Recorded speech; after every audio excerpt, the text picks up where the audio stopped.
Well, hi folks, Steve Adams here from Embracing Brokenness Ministries. Thanks for joining me. I mentioned that we'd be doing something different this year, and that is to record in video format and also in audio. Some conversations that I might have with just you or with other people to bring you up to date on the content and the things that we're discussing in our blog. And so this week, I wrote about the title of calling it Yesterday's Manna. And if you look back and have a chance to read it, you'll get a little more insight. But I want to talk about that today and what that really means. So I'm going to read you something to start. It's just the opening line of the blog, and then we'll kind of jump in and look around a little bit. I said, don't hold on to something God is calling you out of, whose fruit may have been ripe for a season. Whatever that thing is may have been filling for a time, but it needs to be left behind for something fresh and meaningful today. So I got a few comments on that. I think it's interesting to even think about that concept in a little more detail. If you go back and look at even the Israelites, when they were wandering around in the desert for 40 years, God fed them. He gave them manna to eat. He gave them even quail when they got tired of the manna. So he was a good God. Not only did he guide them by a pillar of cloud and during the day and fire at night, but he also fed them along the way. Can you imagine millions of people wandering the desert because they chose not to walk into the promised land early on, yet God said, I'm going to take care of you. But what he did tell them is that you don't want to save the manna from yesterday till today. Just eat what is there in front of you today. Today's manna, not yesterday's manna.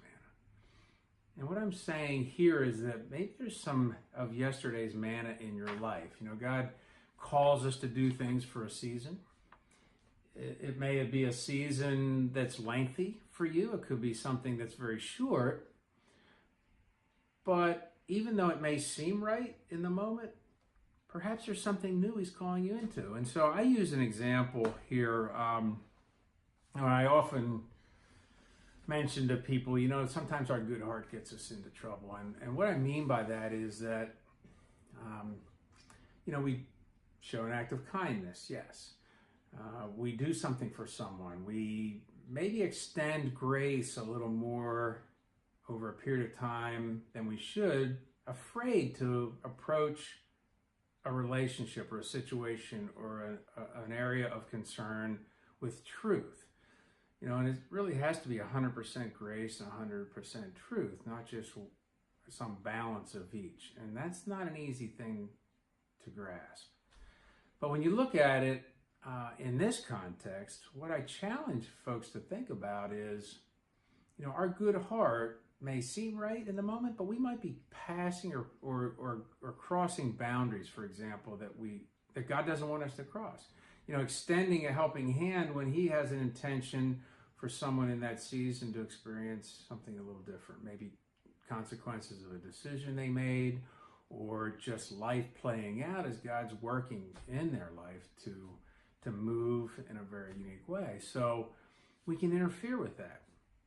Does that mean it's bad in our mind and our heart? No, it might seem very good, but it just wasn't meant to be during that period of time. Well, there's also times in our own lives when we have to look and decide whether there's something God's doing to move in us different as well. And I say that for an example. Last year, probably a year and a half ago, God said to me really, really clear that I needed to lay down a career that I had picked up several years ago when I closed a business that I had and started moving in a different direction.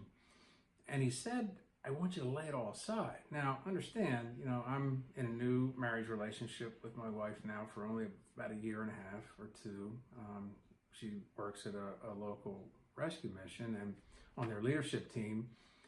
But at the same time, we're kind of struggling. I closed the business a couple years ago, and there's been a lot of angst around, like, what is next? So I'm trying to trust him for what's next, but he says clearly, lay it down. Well, that's not something I expected to hear. But what he had for me in this next season was something I could never have imagined. And it is a combination of additional healing that had to happen in my life.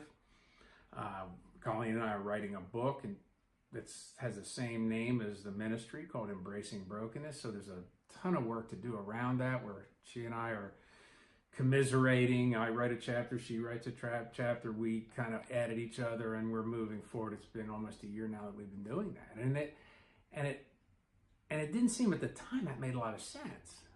But as I look back on it, I can say, wow, that season, which was very tough to lay down, I have seen some of the biggest growth spurts in my life personally and in my spiritual walk with the Lord, and even extending my understanding of who God is and who I am and how I need to be much more dependent upon Him than I have been in the past. It has really stretched me. So there was a season in my life, and God says, hey, we got to move on. It's something different. So yesterday's manna, even today's manna, after it's over, might not be the same as tomorrow's. I think we need to challenge ourselves to start thinking a little differently. So I just want to read this to you too. I think it's a good way a good perspective. What must go to make room for the next thing? Like clothes in the closet, we can't keep adding to the wardrobe without taking something out, or we run out of space.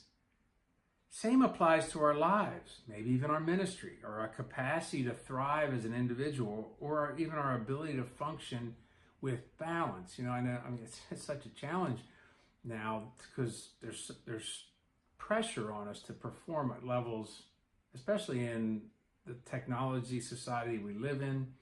Everything is instant. It used to be I had to stop at a payphone and make a phone call when I was on the road in my first sales job. Well, not anymore. It's not even close to that. So there was a balance in life when you got home. You didn't have computers that are constantly drawing you in, or social media. My phone, I have now screen time. I can tell how much I'm on the phone or on social media or whatever I'm using the phone for by the hour per day. And it's shocking sometimes how much time we dedicate to that. So maybe it's just that you have to find a different work-life balance that doesn't exist for you right now. Just something that God's calling you to consider different. Think of this. Change was built into the human experience to get us to loosen our grip. Change was built into the human experience to get us to loosen our grip. I like that. Do you remember there's an old song, it's by 38 Special. There was a band back in the 80s. And what I like about it is that even though it's talking about relationships, what they're talking about in this particular instance, in Hold On Loosely, is, if you look to the next couple lines, but don't let go. If you cling too tightly, you're going to lose control. And I think that's what we try to do sometimes. We hold on too tightly and we do lose control because we're holding on to something that we shouldn't be holding on to when God really wants to initiate that control in our life. And the way that's depicted in that song, it just reminds me of how we need to hold on loosely to everything, because God really is the giver of great things. He's our mentor, our guide. He's everything that we need him to be. But when we're holding on too tightly, we definitely miss the opportunity to really see and understand what he has for our life. So my challenge to you right now is to begin to start to think about what might you need to leave behind in this season coming up in your life. And the challenge is not to get hung up on yesterday's manna, remember? Because when the Israelites tried to gather extra, then they got greedy and fearful. What happened? It rotted. So fear is another driving force for us not to consider laying something down and moving forward. And the opposite of fear is love, and God is love. And perfect love casts out all fear. So why not turn to him in a moment where you're uncertain right now and just give him a shot at showing you the next steps in your life. Not holding on tightly, but on loosely, and give that to him. So I want to read this final paragraph here. Is God calling you into something new? Ask him. He's always available, waiting for an even deeper intimacy with each of us. What that looks like for you may be different than it did for me, right? For me, it was changing circumstances. You know, God gave me a confirmation through an intercessor. And then he also just spoke to my heart. Like, I knew that it was time for me to set something aside, and there was a lot more waiting for me on a much deeper level. So today's manna is much different than yesterday's, and tomorrow's may be different from today's. So here's what I say to you. Just relinquish that control.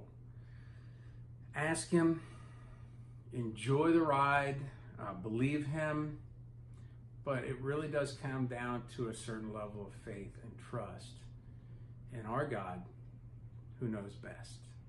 So for that, I'll leave you. And if you want to go a little deeper, just sit quietly with him and say, hey, God, am I at a place in life right now where you want me? Career, ministry, relationships, whatever that might be. Or do you have something a little different for me coming up? But you know what? Hear him. He wants to speak to you. He loves you. So thank you. We'll get together again sometime. Leave some comments in this post. If you see it on video form or you hear it in audio, tell us what you think. God bless. We'll see you soon.